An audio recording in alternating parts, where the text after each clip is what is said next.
علیکم، میرے چینل دادی ماں کی کہانیوں میں آپ سب کو خوش آمدید۔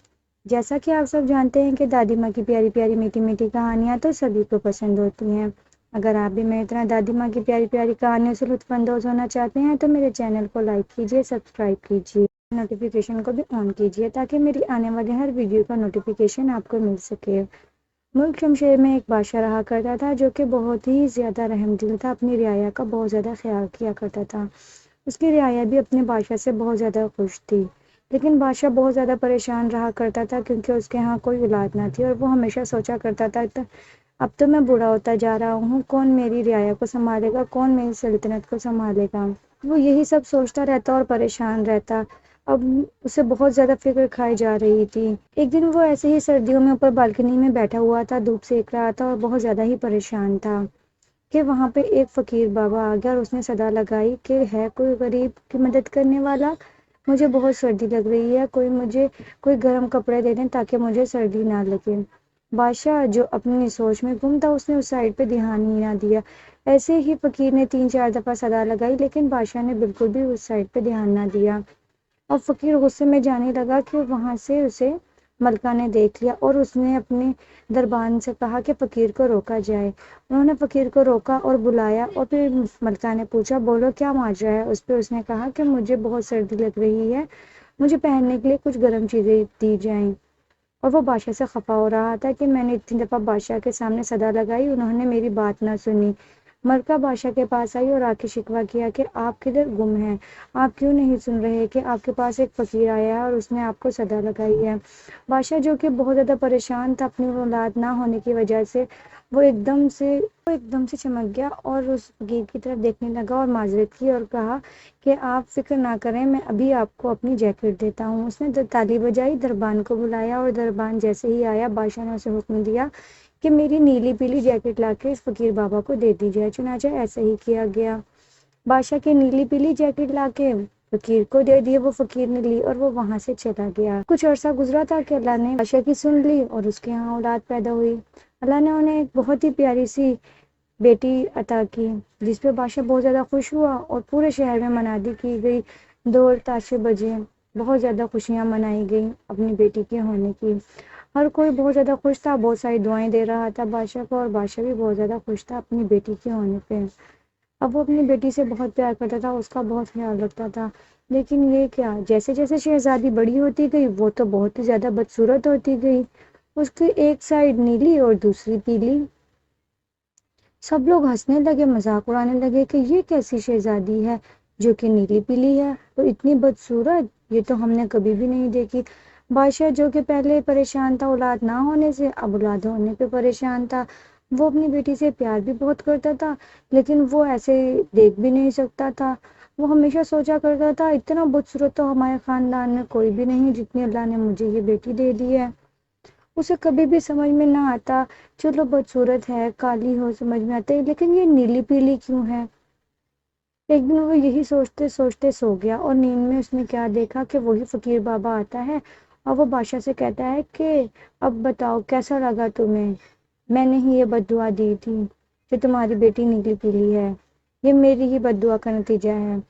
یہ خواب دیکھ کے ایک دم سے بادشاہ ڈر گیا اور ایک دم سے اٹھ گیا اور صبح ہونے کا انتظار کرنے لگا۔ جیسے ہی صبح ہوئی اس نے اپنی رعایا میں منادی کروا دی کہ جو بھی اس فقیر بابا کو ڈھونڈ کے لائے گا اسے منہ مانگا انعام دیا جائے گا۔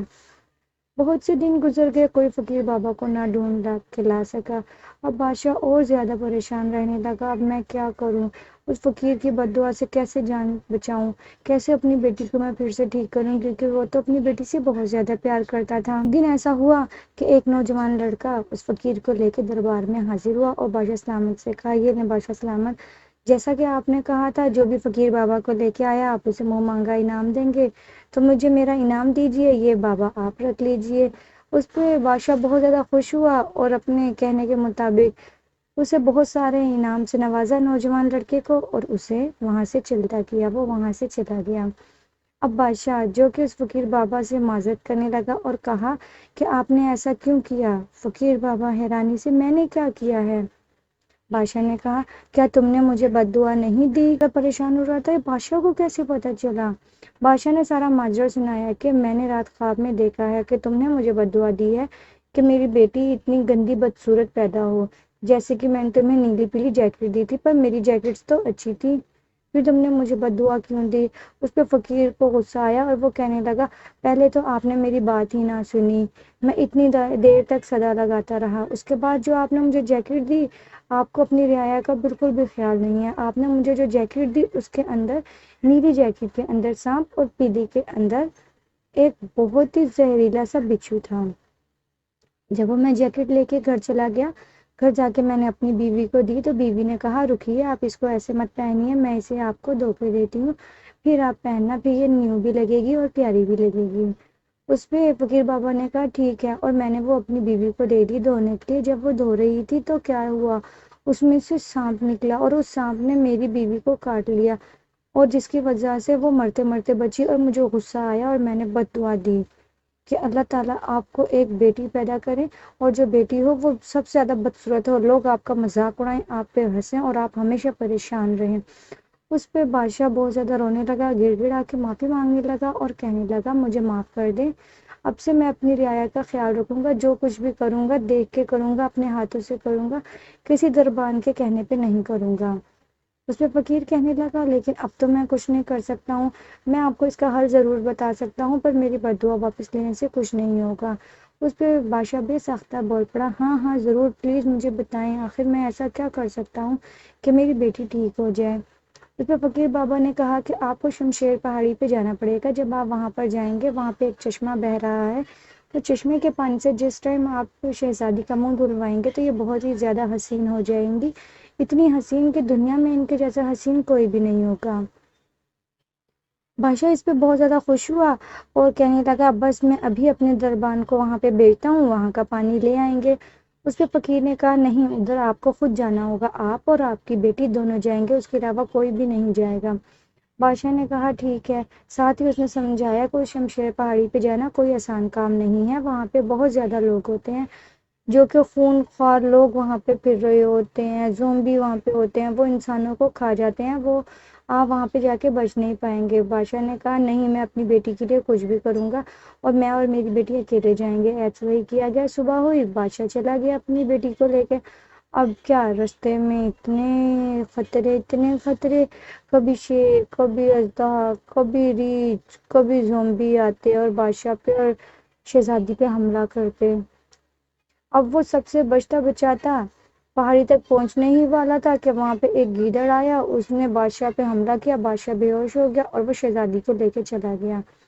اب بادشاہ بہت زیادہ پریشان ہوا اور سوچنے لگا کہ اب میں واپس گھر جاؤں یا میں پہاڑی پہ جاؤں، میری بیٹی کو تو گیدڑ لے گیا. لیکن پھر اس نے سوچا، نہیں، میں ایک بار پہاڑی پہ جاؤں گا، میں وہ چشمہ تو ضرور دیکھوں گا، ہو سکتا ہے میں گھر واپس جاؤں تو مجھے شہزادی وہاں پر مل جائے. اس نے ایسا ہی کیا. وہ جب اتنی مشکلات کا سامنا کرنے کے بعد پہاڑی پہ پہنچا تو کیا دیکھتا ہے، وہاں پہ تو پہلے سے شہزادی کھڑی ہوئی ہے، جو کہ بہت ہی زیادہ حسین و جمیل ہو گئی ہے. بادشاہ اسے پہچان نہیں پاتا، لیکن سامنے ایک دم سے ایک بزرگ آدمی آتا ہے اور کہتا ہے کہ یہ میں ہوں اور میں نے آپ کی شہزادی کو بچایا ہے، کیونکہ بادشاہ یہی سوچ رہا ہوتا ہے اسے تو گیدڑ کھا گیا تھا. اس پہ وہ بزرگ انسان کہتے ہیں کہ میں آپ کی نیکی ہوں اور میں نے اس شہزادی کو بچایا ہے، اور میں نے اس کو اس چشمے کے پانی سے اس کا منہ ہاتھ بھی دھلا دیا، دیکھیں یہ کتنی حسین و جمیل ہو گئی ہے. اس پہ بادشاہ اس کا بہت زیادہ شکر ادا کرتا ہے اور کہتا ہے، ٹھیک ہے، آپ کا بہت شکریہ، میں آپ کا بہت زیادہ شکر گزار ہوں، اور شہزادی کو لے کے اپنے ملک میں واپس آ جاتا ہے. اور وہاں پہ آ کے اس فقیر بابا سے پھر سے معذرت کرتا ہے اور اپنی رعایا سے بھی معافی مانگتا ہے اور کہتا ہے کہ اب سے میں اپنی رعایا کا خیال خود رکھوں گا، اپنی رعایا کو جو بھی دوں گا میں اپنے ہاتھوں سے دوں گا اور خود سے کروں گا، اب سے میں کبھی کسی پہ کوئی یقین نہیں کروں گا. اور یہ کہہ کہ وہ بہت زیادہ خوش ہوا، ان کی رعایا بھی خوش ہو، اور اس کے بعد سے بادشاہ خود سے خیال رکھنے لگا سب کا.